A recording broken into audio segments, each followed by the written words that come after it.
Salam, gəlin vaxt itirmədən bugünkü izahlı bələdçimizə keçək.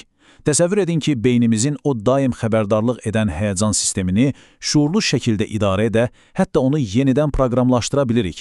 Necə? Təbii ki, kognitiv davranış terapiyası, yəni KDT sayəsində. Bugün biz travma bərpası üçün düz 35 əsas KDT alətini nəzərdən keçirəcəyik və psixoloji cəhətdən necə daha güclü ola biləcəyimizin xəritəsini çizəcəyik. Hazırsınız? Bilirsiniz, travma arxada qaldıqdan sonra belə beynimizin siqnalizasiya sistemi daimi olaraq fəaliyyətdə qalır. Beyin elə bilir ki, təhlükə hələ də keçməyib və hər an hücuma məruz qala bilərik. Buna görə də bugün mütləq özümüzə bu sualı verməliyik. Travmadan sonra beynimizin o itirilmiş təhlükəsizlik hissini necə məqsədyönlü şəkildə bərpa edə bilərik? Öz gücümüzü geri almağın yolları nələrdir? Qarşımızda öyrənməli olduğumuz olduqca maraqlı məlumatlar var. Gündəliyimizə qısaca nəzər salsaq, bu alətləri öyrənməyi asanlaşdırmaq üçün onları 6 əsas sütuna bölmüşük. KDT-nin təməllərindən başlayıb mənalı bir həyat qurmağa qədər gedəcəyik.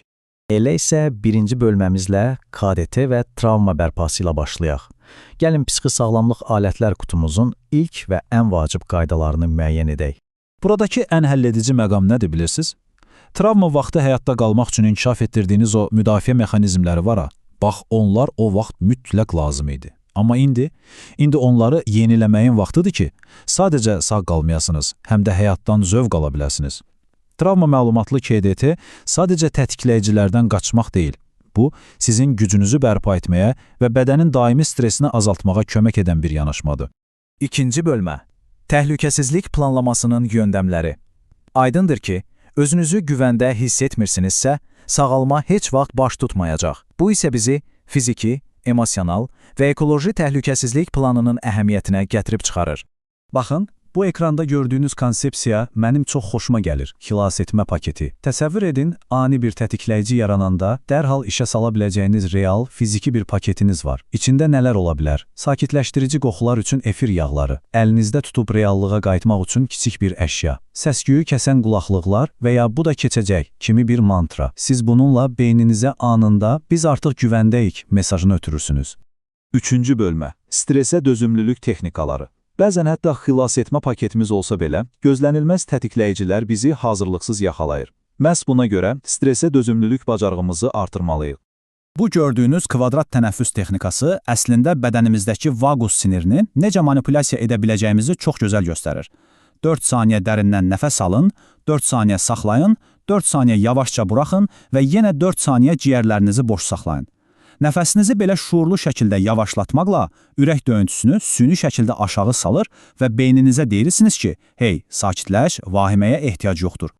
Əgər nəfəs alarkən saniyələri saymaq sizə sıxıcı gəlirsə, tamamilə başqa bir yol da var.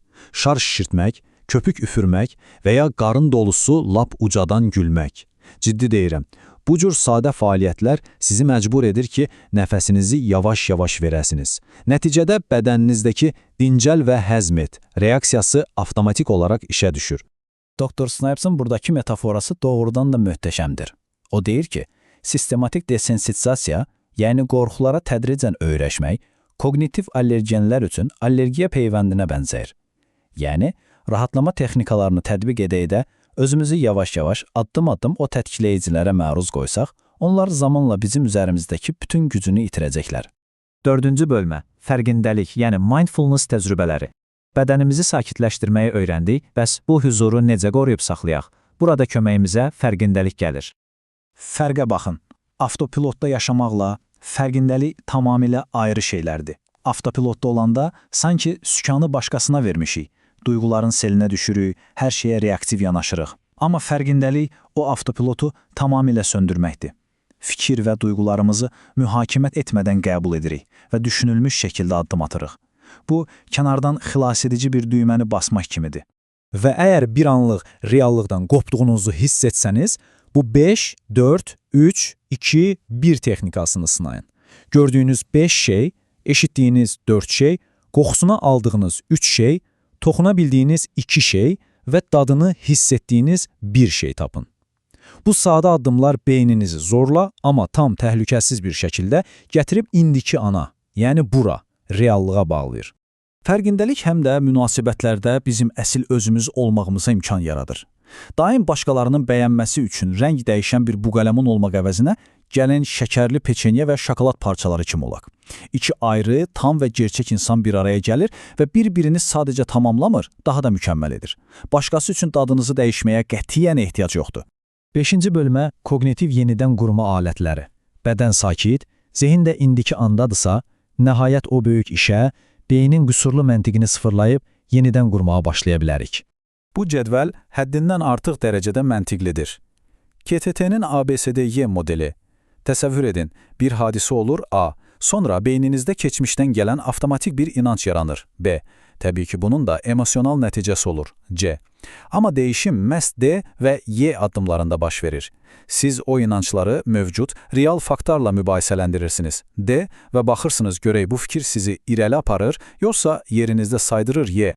İnanclarınızı faktlarla yoxlayarkən beynin bizi oynadığı bu oyunlara, yəni koqnitiv təhriflərə diqqət yetirin. Travma almış beyin həmişə qabaqcadan təhlükəni sezməyə çalışır. Məsələn, həmişə belə olur demək, hər şeyi fəlakətləşdirmək, öz gücünüzü kiçiltmək və ya başqalarının beynini oxuduğunuzu zənn etmək. Bunların hamısı bir illüziyadır. Bunları vaxtında tanımaq, onların gücünü dərhal əlindən alır. Bəs o narahat edici, zəhrətökən fikirlər yenə də gəlməyə davam etsə, onda bu düşüncəni dayandırma prosesini sınayın. İlk növbədə özünüzə qətiyyətlə deyin, yox, indi yox. Dərhal fikrinizi başqa bir fəaliyyətə yönəldin. Əgər hələ də beyninizdə fırlanırsa, özünüzdən soruşun.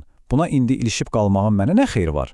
Və sonda gün ərzində sırf narahat olmaq üçün 30 dəqiqəlik xüsusi bir narahatlıq vaxtı ayırın ki, o düşüncə yalnız icazə verdiyiniz zaman gələ bilsin. Və nəhayət 6-cı bölmə. Zəngin və mənalı həyat. Bütün bu danışdığımız texnikalar, öyrəndiyimiz alətlər əslində nə üçündür? Əlbəttə ki, qarşımızda duran o böyük, həqiqi məqsəd üçün. Qarayon otunun ən sərt, ən çətin hava şəraitində belə necə inadla böyüdüyünü görmüsünüzmü? Faciəvi optimizm də məhz buna bənzəyir. Biz yaşadıqlarımızı, o travmatik keçmişi tam olaraq radikal şəkildə qəbul edirik, amma bununla yanaşı, yaxşı şeyləri də qucaqlayır və müsbət bir gələcəyə doğru ümidlə irəliləməyə davam edirik. Çətinliklərə baxmayaraq böyüyürük. Və bilməlisiniz ki, bu cür irəliləmək mütləq bağışlamağı tələb edir. Amma səhv anlamayın, bağışlamaq heç də pis davranışa bəraət qazandırmaq deyil. Bu, yalnız özünüzə aid olan məsuliyyəti qəbul etmək, lazımdırsa səhvləri düzəltmək və ən vacibi, kin-küdürətin o ağır, zəhərli yükünü çiyninizdən atmaqdır. Yalnız bu cür keçmişi sərbəst buraxmaqla siz o dəyərli həyat enerjinizi geri ala bilərsiniz. Və bütün bunlar bizi ən son, bəlkə də ən həlledici suala gətirib çıxarır. Artıq əlinizdə beyninizi sakitləşdirmək və travmanı idarə etmək üçün təhlükəsizlik planlarından tutmuş koqnitiv alətlərə qədər möhtəşəm bir siyahı var. İndi sağalmaq üçün bu qədər dəyərli bir bələdçiyə sahib olduğunuz halda o gözəl və məhdud enerjini hansı mənalı həyatı yaşamaq üçün xərcləyəcəksiniz? Unutmayın, bu sualın cavabı artıq tamamilə sizin öz əlinizdədir. Bugünkü izahlı bələdçimizə qulaq asdığınız üçün təşəkkürlər. Özünüzə çox yaxşı baxın.